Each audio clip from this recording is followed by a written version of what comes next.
मत कर दूर, परबल बेचे जाइब भागलपुर। ए पिया मत कर दूर, परबल बेचे जाइब भागलपुर।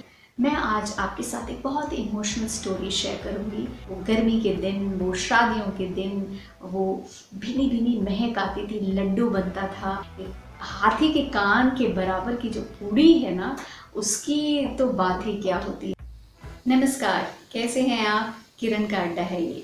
आज मैं वादे के अनुसार उस झूमर के साथ हूँ, उस आखिरी बची हुई झूमर, क्योंकि मैंने आपसे वादा किया था कि ये झूमर की सीरीज होगी जो तीसरे झूमर तक आकर ख़त्म होगी। वैसे बहुत सारे झूमर्स हैं, तो मेरी आपसे प्रार्थना है, दरख्वास्त है कि अगर आपके पास भी कुछ ऐसा है, आप चाहते हैं सबके साथ शेयर करना, भाई बांटने में जो मज़ा है वो अपने तक रखने में कहाँ, तो आप ज़रूर यहाँ जो कमेंट बॉक्स है नीचे उसमें शेयर करें, या मुझे मेल भी कर सकते हैं, मेरा मेल आईडी भी है।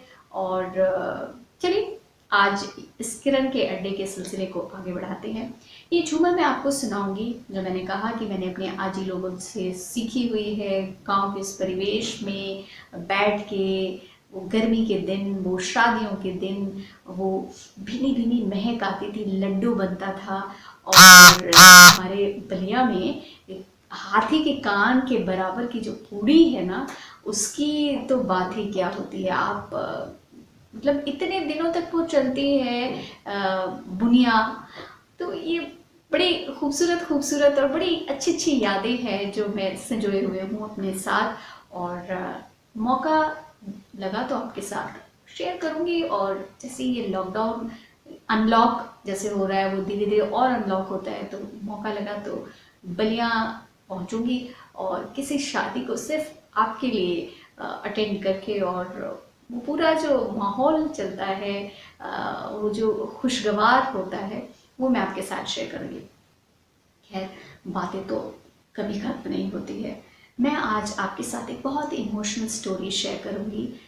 मैंने अभी तक मेरी धिया की बात की है कि मेरी धिया जो मेरा ब्लॉग है उसमें मैं अपनी बातें लिखती रहती हूँ। मैं अपनी बिटिया के साथ जो मैं हर पल बढ़ रही हूँ, वो कुछ अपनी चीज़ें मैं उसमें शेयर करती रहती हूँ। एक और मेरा ब्लॉग है जब उत्तम नाम से, जो जिसमें ये स्टोरी है, ये स्टोरी मैं आज शेयर करती हूँ, और इसके साथ जुड़ा हुआ वो झूमर की स्टोरी या कहानी या किस्सा, ये आपकी बीती, मेरी बीती, किसी की भी बीती हो, वो है ये।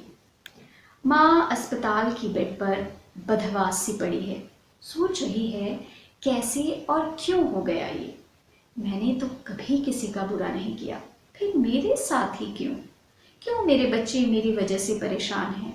मेरे डायबिटिक पति बेचैन दिख रहे थे। पता नहीं सबने ठीक से खाना खाया है या नहीं। अच्छा होता कि भगवान मुझे बुलावा भेज देते, लेकिन शायद भगवान को भी मेरी ज़रूरत नहीं। बहुत पाप किए होंगे मैंने। 4 साल में चौथी बार अस्पताल के आईसीयू में पहुंची थी। इस बार तो और बेहाल थी।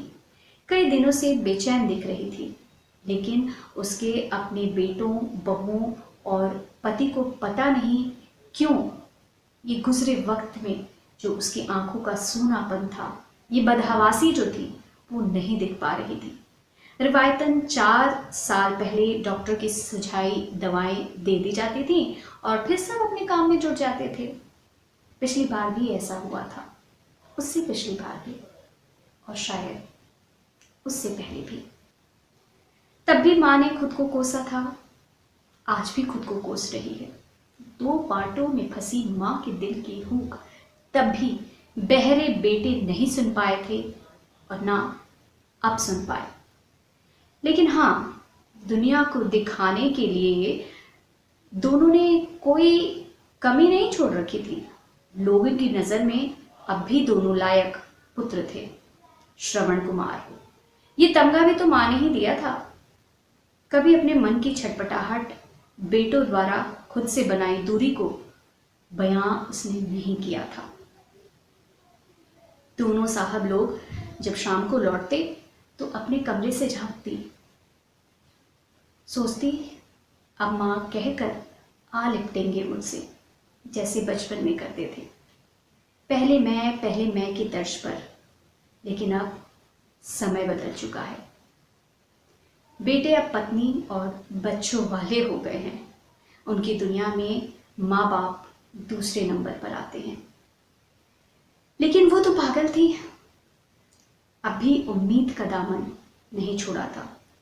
वो समय भी याद करती जब उसके बेटों की माँ, जब उसको बेटों की माँ कहकर सब बुलाते थे और गर्व से वो फूली नहीं समाती थी। लेकिन अब सोचती है काश एक बेटी होती जो मेरे दर्द को समझती, जैसे बहुएं अपने माँ पिता की तकलीफों को समझती हैं। भरा पूरा घर था, पोते पोतियों से घर गुलजार था, लेकिन इस भीड़ में माँ अकेली थी। आईसीयू में अकेली पड़ी है क्योंकि श्रवण कुमारों को काम निपटाना है। पति की बैठे बैठे तबीयत नासाज होने लगी तो बेटों ने सुझाया, पापा आपकी भी तबीयत खराब हो गई तो बड़ी मुश्किल हो जाएगी। सुपिता भी रूंधे गले और नम आंखों से माँ को उस बेड और अस्पताल के हवाले करके चले गए। माँ उठी है तो आंखें उन्हें ढूंढ रही है, लेकिन उसके पास तो कोई नहीं है। आज थोड़ी सी स्वार्थी भी हो गई है। सोच रही है मैंने तो कभी इन लोगों को अकेले नहीं छोड़ा। जब बड़े वाले को पीलिया और छोटे को टाइफाइड था, ये भी तो अस्पताल के आईसीयू में थे, फिर मुझे क्यों छोड़ गए गैरों के हवाले। पागल है, नहीं जानती कि बेटे तो अब उसकी बीमारी का ठीकरा उसकी उम्र पर फोड़ने लगे हैं। उसकी बीमारी को सोशल प्लेटफॉर्म पर अपडेट करने लगे हैं और लोगों की नज़र में माँ के लायक बेटे कहलाने की होड़ में आगे बढ़ चुके हैं। ये कहानी मैंने अपने ब्लॉग जगुत्तम से ली है। कहानी का नाम मैंने नहीं बताया था, किस्से का नाम नहीं बताया था, इस आपबीती का नाम नहीं बताया था। इसका नाम है बेटों की माँ। 2017 में लिखी थी। मैंने क्यों सुनाया, अब आप सोच रहे होंगे इस कहानी का क्या मकसद है। दिल के जज्बात हैं जी, दिल के जज्बात हैं। और मैं ऐसी कई माँओं से मिली हूँ जिनका ये दुख दर्द कुछ मिलता जुलता सा ही रहा है। मैंने ये इसलिए सुनाया कि मैं झूमर की बात कर रही हूँ।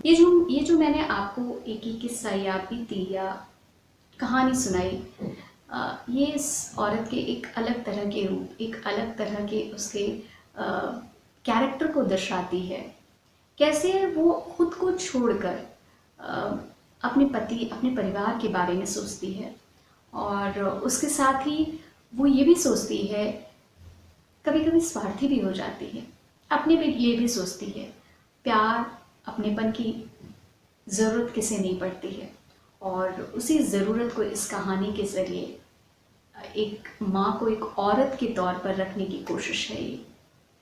अब मैं उस झूमर पे आती हूँ। झूमर बहुत ही लाइवली है, बहुत लवली है, जो मैंने अपने मामा के घर से सीखा है और शादी ब्याहों में ही। बहुत ही सिंपल है, बहुत सोबर सा है, बहुत खूबसूरत है। तो शुरू करूँ। और हाँ, मैं सच बता रही हूँ, इस प्लेटफॉर्म पर, यानी ये सोशल मीडिया का जो ये प्लेटफॉर्म है, यूट्यूब है, इस पर ये खाटी गाना आपको सुनने को नहीं मिलेगा। ए पिया मत कर दूर, परवल बेचे जाइब भागलपुर। ए पिया मत कर दूर, परवल बेचे जाइब भागलपुर। परवल ही बेच बेच टीका गढ़ेबो, परवल ही बेच बेच टीका गढ़ेबो।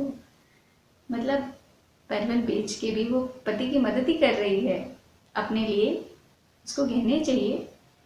टीका गढ़ेबो रखी है नजर में जरूर, परवल बेचे जाइब भागलपुर। ए पिया मत कर दूर, परवल बेचे जाइब भागलपुर। परवल ही बेच बेचे इंतिया गढ़ेबो, परवल ही बेच बेचे कंगना गढ़ेबो। रखिया नजर में जरूर, परबल बेचे जाइब भागलपुर। ए पिया मत कर दूर, परबल बेचे जाइब भागलपुर। आज के लिए इतना ही। आशा करती हूँ आपको झूमर ज़रूर पसंद आएगा। अगले बार जब किरण के अड्डा में मिलेंगे तो कुछ और बातें होंगी, कुछ और किस्सा गोई होगी, कुछ अपनी होगी, और अगर आप चाहें तो आपकी भी होगी, क्योंकि ये आपका अड्डा है।